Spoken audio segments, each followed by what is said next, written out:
సరిగ్గా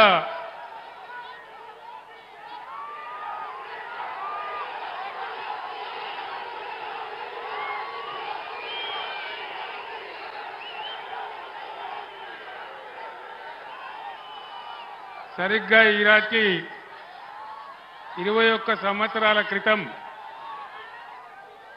నేను కోదాడ టు హాలియా పాదయాత్రలో భాగంగా మిర్యాలగూడకు రావడం జరిగింది. ఆనాడు కూడా నీళ్ల కోసమే పోరాటం, ప్రజల కోసమే పోరాటం. కూర్చోలే తెలంగాణకు మొదటి నుంచి నేటి వరకు ప్లీజ్ తమ్ముడు ఆగాలి, నో స్లోగన్స్ ప్లీజ్, నినాదాలు బంద్.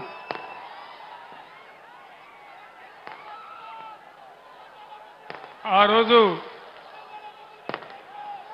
నాగార్జున సాగర్ కెనాల్ కింద మనకు నీళ్ళు ఇవ్వకుండా అన్యాయం చేస్తూ ఉంటే ఈ ప్రాంతం అంతా కూడా బావులు దవ్వే పరిస్థితి వస్తూ ఉంటే బాలాజీనగర్ వగైరా నుంచి వస్తూ నేరేడుచర్ల మీదుగా నేను ఆనాడు మిర్యాలగూడకు రావడం జరిగింది. మీరందరూ కూడా ఆ రోజు నాకు భారీగా స్వాగతం పలికారు. ఈరోజు కూడా మళ్ళీ మా యువ తమ్ముళ్ళు, మహిళలు, అక్కా చెల్లెళ్ళు పెద్ద సంఖ్యలో అపూర్వమైన స్వాగతాన్ని పలికారు. భాస్కరరావు గారు ఆ టపాకాయలు ఆపమని చెప్పండి బాబు, ఆ టపాకాయలు ఆపాలి బాబు. నేను 15 నిమిషాలు మాట్లాడతాను, టపాకాయలు ఆపాలి దయచేసి, వెంటనే ఆపేయాల.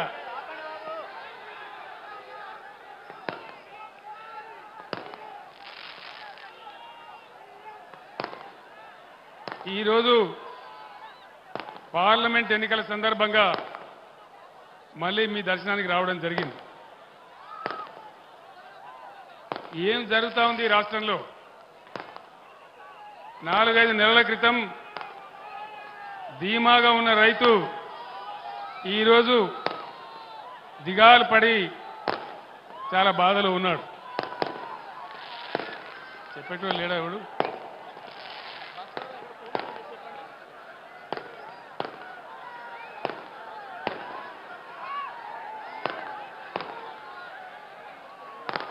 మీ అందరితోని నేను ఒక 4-5 విషయాలు మాత్రం మనవి చేస్తాను.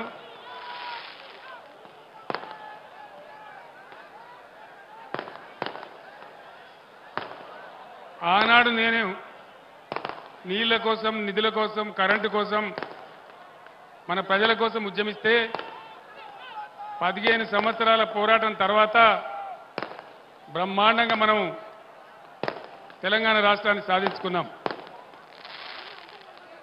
ఈ టపాకాయలు కాల్చేటోడు మనోడేనా మంచోడవాడు?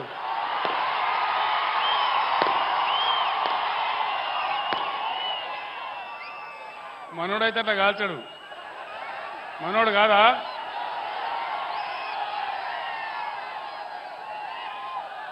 దయచేసి పోలీసు మిత్రులు ఆ టపాకాయలు ఆపేయాల. అది ఎన్నికల నియమావళికి విరుద్ధం, ఆ విధంగా చేయకూడదు. నీళ్లు ఆనాటి నుంచి ఈనాటి వరకు మన పోరాటం నీళ్లు. తెలంగాణ బతుకే నీళ్ల మీద పోరాటం. ఈరోజు ఈ జిల్లాలో మినిస్టర్లు ఉన్నారు, ఇరిగేషన్ శాఖ మంత్రి స్వయంగా ఇక్కడ ఉన్నాడు. వీళ్ళు దద్దమ్మలాగా పోయి నాగార్జున సాగర్ కట్ట మీద కేంద్ర ప్రభుత్వానికి అధికారం ఇచ్చేసినారు, కేఆర్ఎంబీకి అప్పచెప్పినారు. మీరందరూ కూడా చూసినారు ఆ విషయాన్ని కల్లారా. మీ అందరు నేను ఒకటే కోరుతా ఉన్నా, 1956 నుంచి ఈనాటి వరకు మనకు శత్రువే కాంగ్రెస్ పార్టీ. 56లో మనల్ని ఆంధ్రప్రదేశ్లో కలిపి 58 సంవత్సరాలు అనేకమైన గోస పెట్టిందే కాంగ్రెస్ పార్టీ. నేను దాని గురించి ఎక్కువ చెప్పను. కానీ ఇక్కడ మొన్న అడ్డగోలు హామీలు ఇచ్చి ఎన్నికల సందర్భంలో నోటికి మొక్కాలి అన్ని హామీలు ఇచ్చినారు. 420 హామీలు ఇచ్చి చక్కగా ఉన్న తెలంగాణలో ఉడుముల్లాగా వచ్చి మనకి అవస్థలు తెచ్చిపెడతా ఉన్నారు. రైతు బంధు కావాలని రైతులు అడిగితే చెప్పుతోను కొడతాను ఒక మంత్రి మాట్లాడతాడు. నేను చెప్పిన మంత్రి గారు, చెప్పులు మీకే లేవు, చెప్పులు రైతులకు కూడా ఉంటాయి. వాళ్ళ చెప్పులు చాలా బందోబస్తుగా ఉంటాయని నేను చెప్పిన. బీఆర్ఎస్ పరిపాలనలో బీఆర్ఎస్ 10 ఏళ్ల అధికారంలో ఉంటే తెలంగాణ రాష్ట్రంలో 18 పంటలకు ఏమాత్రం వెనక ముందు కాకుండా బ్రహ్మాండంగా సాగరాయకట్టంతా నీళ్ళిచ్చి పంటలు పండించినాం, బంగారు పంటలు పండించినాం. ఈరోజు ఏమైంది? సాగర్లో నీళ్లు ఉండే, ఇయ్యగలిగిన అవకాశం ఉండే, ఈ దద్దమ్మలకు దమ్ము లేక ప్రాజెక్టు తీసుకుపోయి కేఆర్ఎంబి చేతిలో పెట్టి మొత్తం పంటలను ఎండబెట్టినారు సాగరాయకట్లో. తెలంగాణ వచ్చిన తర్వాత పంటలు ఎండినాయంటే ఇదే మొదటిసారి. రైతు బంధులో దగా, రైతు బీమా ఉంటుందో ఊడుతుందో తెలియదు.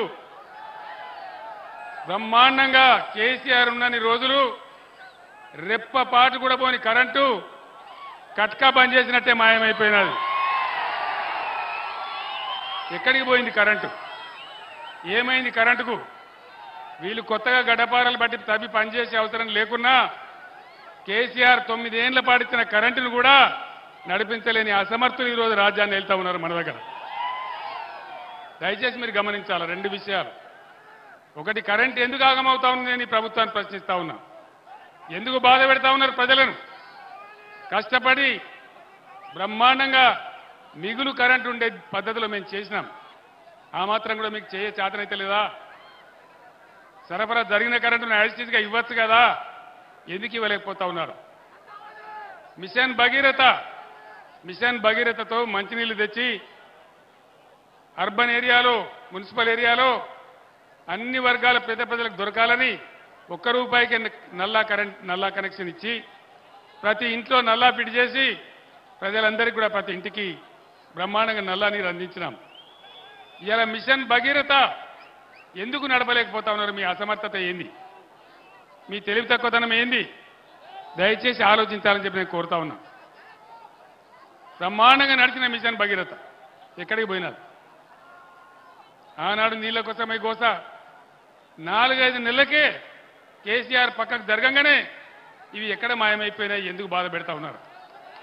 సమాధానం చెప్పాలా? ఈ జిల్లాలో ఉన్న మంత్రులు ఇక కేసీఆర్ని తిట్టాలి, ఒకటే పని, ఏం లేదు. కేసీఆర్ని తిట్టాలి, పాపం గడుపుకోవాలి తప్ప పంటలు ఎండగొట్టినారు, రైతు బందగా పెట్టినారు, రైతు బీమా 5 ఎకరాలకని రైతు బంధు 5 ఎకరాలని మాట్లాడుతూ ఉన్నారు. ఏం పోయింది? మీ అబ్బా సొత్తా? ఏమైంది? ఇచ్చేదానికి మీ బాధ ఏమైంది?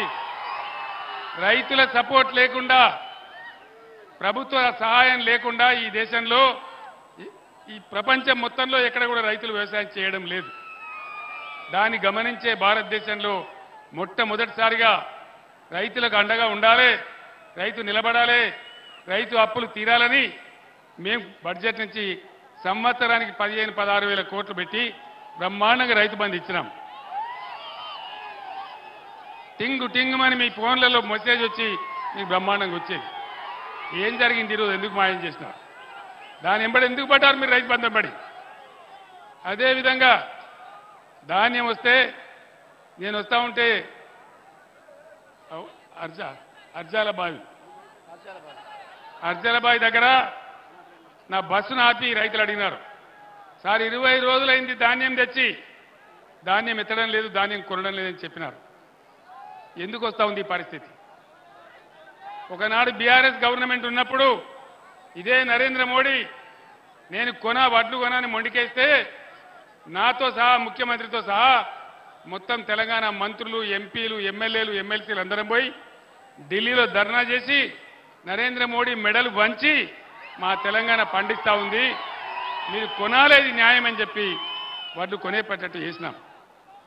మద్దతు ధర ₹1 కూడా తగ్గకుండా రైతాంగానికి ధాన్యం కొనుగోలు చేసి వాళ్ళ బ్యాంకులలో వేసినాం. ఇవన్నీ కూడా మీ కళ్ళ ముందరనే జరిగినాయి.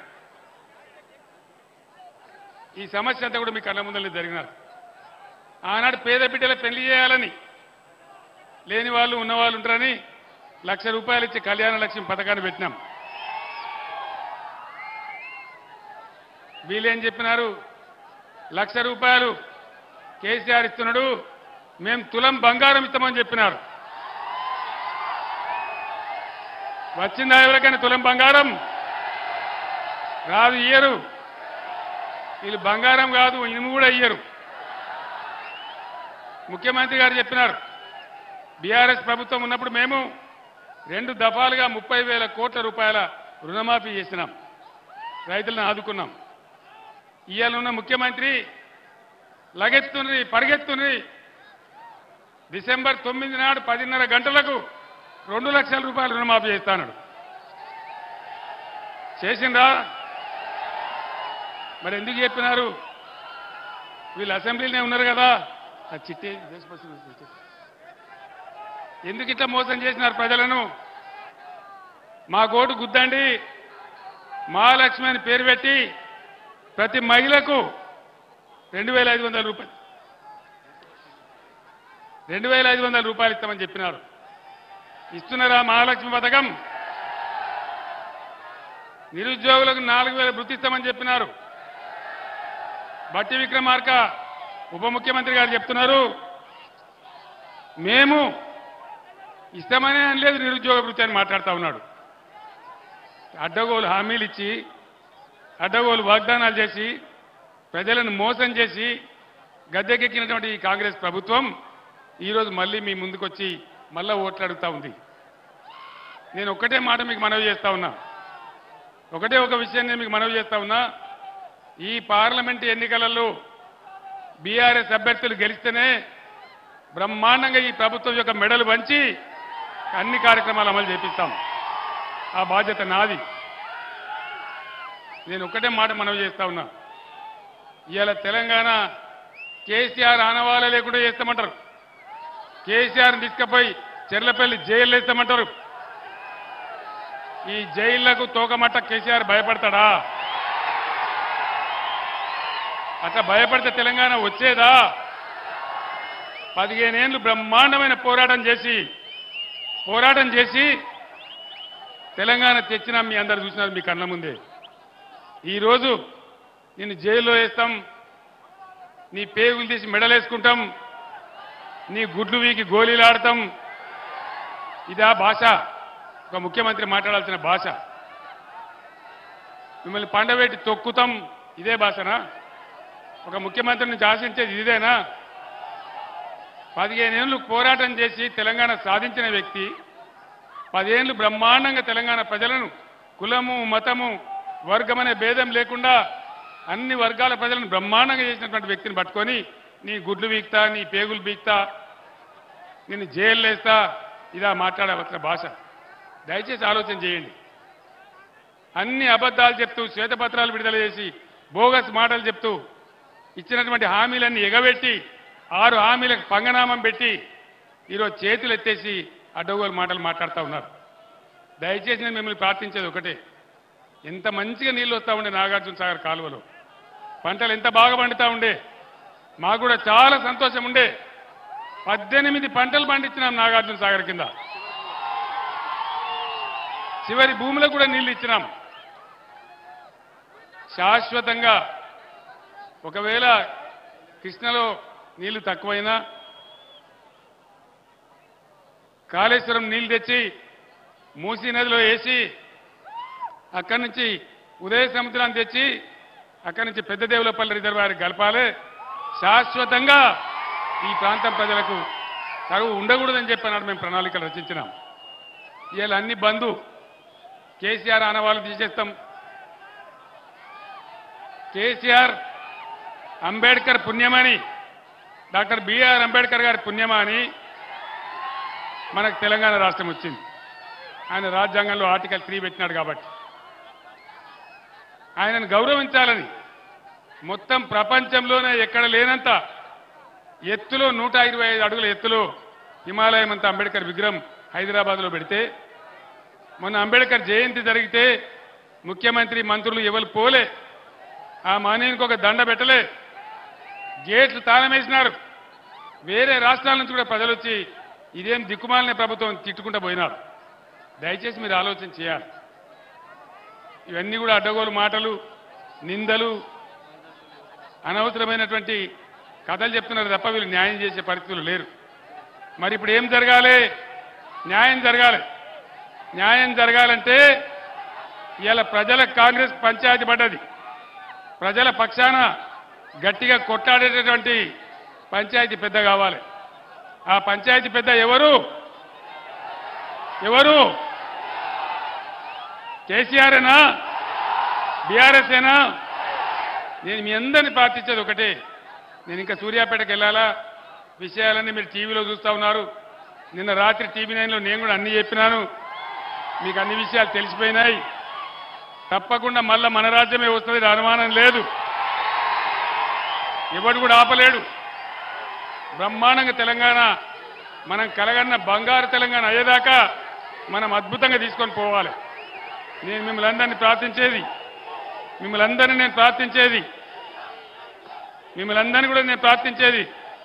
పార్లమెంట్ ఎన్నికలలో బీఆర్ఎస్కి బలం ఇస్తే అది తెలంగాణ ప్రజల బలం అవుతుంది, తెలంగాణ ప్రజల శక్తి అవుతుంది.